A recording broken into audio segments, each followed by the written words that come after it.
एक और अहम खबर है। इलेक्शन कमीशन ने एक बार फिर इस्लामाबाद के बल्दियाती इंतखाबात मुलतवी कर दिए हैं। अहम खबर, महफूज फैसला किया गया था और अब ये सामने आया है। इलेक्शन कमीशन की जानिब से महफूज शुदा फैसला, इस्लामाबाद के बल्दियाती इंतखाबात मुलतवी कर दिए गए हैं।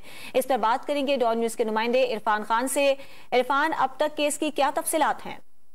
जी, तकरीबन पौने 2 घंटे के तवील इजलास के बाद इलेक्शन कमीशन ने यह फैसला शॉर्ट ऑर्डर की सूरत में सुनाया है कि 31 दिसंबर को मुकामी हुकूमतों के इंतखाबात जो है वो फिलहाल मुलतवी कर दिए गए हैं।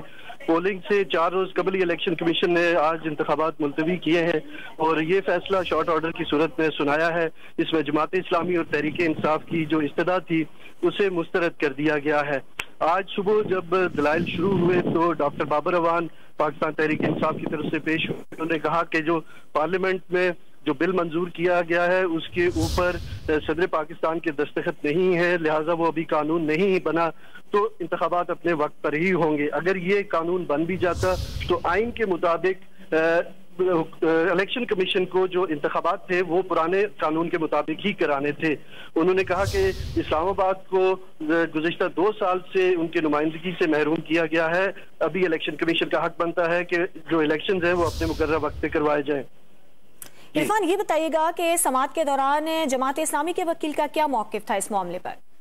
जमात इस्लामी के वकील जो थे उन्होंने कहा कि हाई कोर्ट के फैसले में ऐसी कोई कदर नहीं है कि इलेक्शन कमीशन अपना फैसला दोबारा नहीं कर सकता।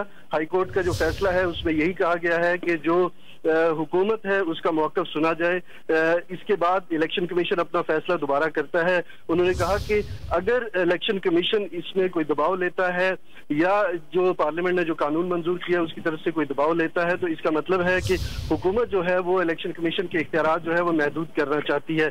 तो इलेक्शन कमीशन, उन्होंने कहा कि जो भी इलेक्शन कमीशन का फैसला होगा हम उसके साथ हैं।